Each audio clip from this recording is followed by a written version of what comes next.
outside sound. All right, yeah. So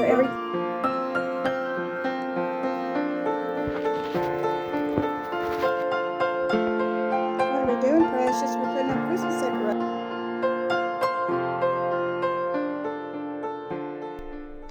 Hi, join me today. We're going to be talking about social norms and social rules, all those confusing things that we try to grasp and understand as an autistic individual. The reason I got the idea for this video was yesterday, a coworker was waiting on me to get my purse and stuff and to walk to the time clock with me, and I was like, why is she waiting for me and walking with me? She must think we're friends. Although I do like her a lot, it's just confusing to me how you know when to walk with someone and how long do you have to walk with them. Like after we clocked out, I felt like, was I supposed to, I'm clocked out, can I go onto my car or do I wait on her?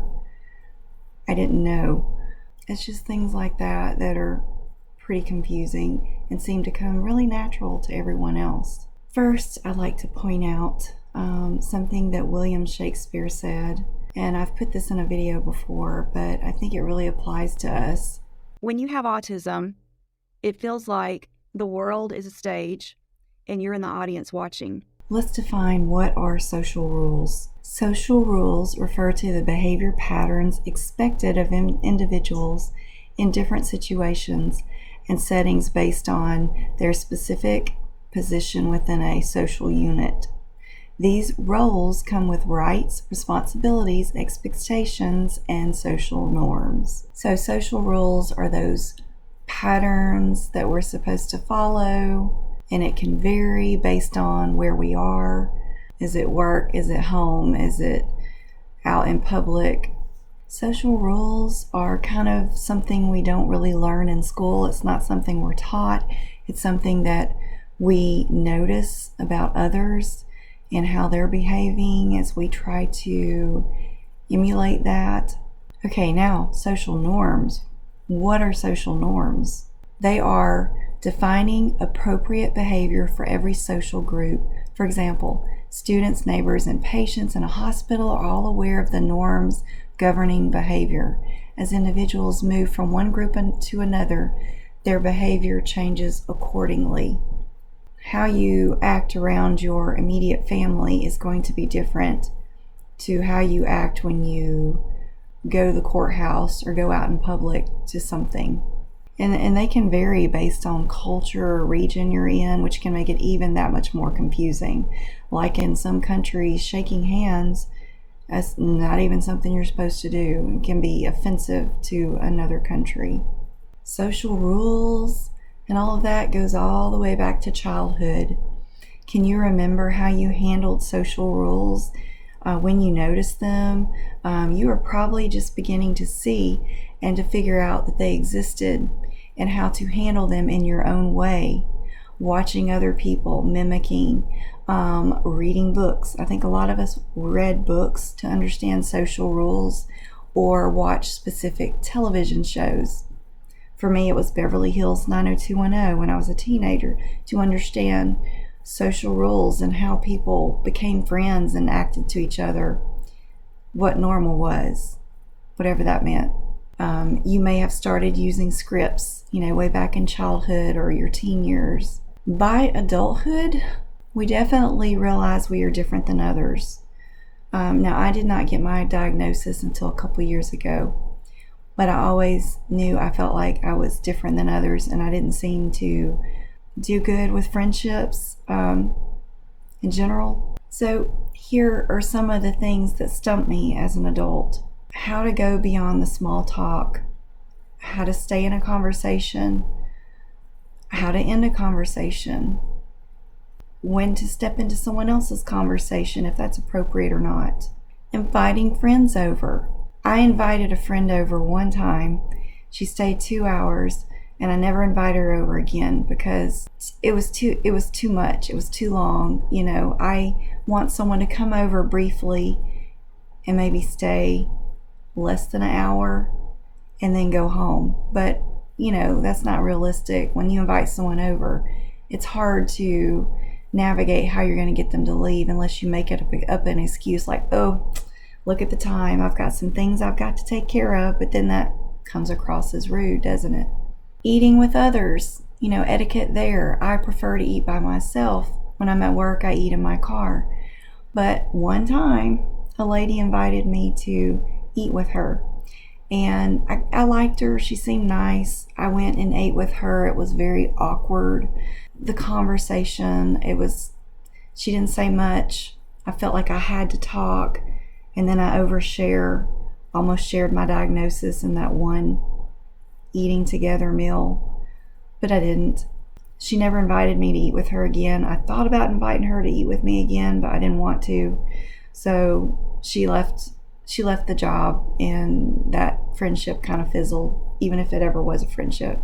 So how do you know when a conversation ends? You ever been in a situation when you want to get away from talking, you've had enough, and you want to go do something else?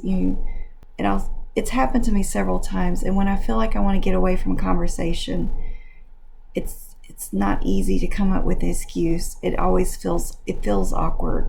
So here's some tips that I found on the internet. Watch out for signals that someone wants to end a conversation with you. They may include they're not asking questions back. They are looking around the room. They are saying they have something else to do. I'm going to add they're looking at their watch. I know my strategy when I'm in a conversation I don't want to be in is just kind of taking my body language away from theirs, like turning my body a little bit like I'm headed that way while I'm saying, yeah, that's great, okay, we'll talk to you later. It's awkward no matter how you get around it. So my final question is, what is a comfortable way for autistic people to have a friendship? How do you get around these social norms and rules? For me, if I went places with people, it would be to invite them out to a movie or a concert or a restaurant or a show. Go to a busy place where all the focus is not on me or the expectations for me to have to talk. That is what I'm more comfortable with. So this wasn't really a video to go into how to make friendships, but it was more about the social norms. What are they? And social rules that is so hard for us to understand. The good thing, thank goodness, about being an adult is you can go be by yourself if you want to and recharge and do things that you enjoy doing. All right, I've got something to knock off your bucket list of things you probably always wanted to do. What? You ready for this? I'm ready. Okay. It's a challenge, you and me. All right, we're going to try these crickets, and we're going to try these worms. You excited? No, we're not. Yes, we are. Yes. I'll go first. No, we're not. This is bacon and cheese crickets or barbecue worms. You try one and I'll try one. No, you'll try one first. Okay, I will. I'm going to try cricket because I've always wanted to try cricket. We've got crickets. My mouth's just watering thinking about it. All right, I'm going to just chomp it. try it. You think I'll do it? Yeah, you will. Oh gosh. You wanted a bottle. Try it. It's bacon and cheese flavored. What did y'all buy them at? Gas station. Just go.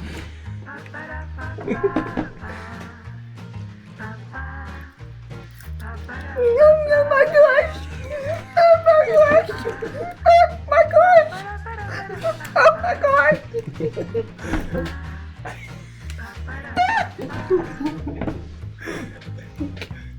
I felt legs! They usually get stuck in your teeth too. It's a good source of protein. What did it taste like though? Yeah, there's a leg. What did it taste like? See, that's why that'll be easier to eat. What did it taste like? What did it taste like? Did it taste like bacon? Did it taste like bacon? It did taste a little like bacon. Okay, I can't wait. There's like body parts in my mouth. Okay, this has no body parts. Don't they have like hearts in it? You just ate like the heart of it, the guts, the poo that's Are you left. ready? Are you ready? That's I'm barbecue. Barbecue. Mm. Worms actually taste good. They're like tortilla chips. That's really, really good. You just ate a worm. Did you like it for real? They taste like tortilla They chips. do taste good. Well, if you can eat a worm, You wanna try I one? can eat a Here, worm. give me one. Now everybody No, wants I a don't worm. want one. I'll have one. I'll have one. You Look, want to for hold real. one? John Paul, come and get a worm. Christian, they taste like tortilla chips. I think I got the better. Barbecue flavored. I got the better end of the deal. Yeah, Yeah, it tastes like a tortilla chip. That's good. not bad. With this, you can like legs and things. Let Mama It's- eat it. Yeah. Nope. I bet Jeff will try it. But try one, Jeff. And try cricket. Yeah, I'll eat these worms all day, no problem. That would be good on top of a casserole. Take it to church. Tell everybody what they ate afterwards. You should. Say, guess what protein you had? Okay, here you go, Jeff.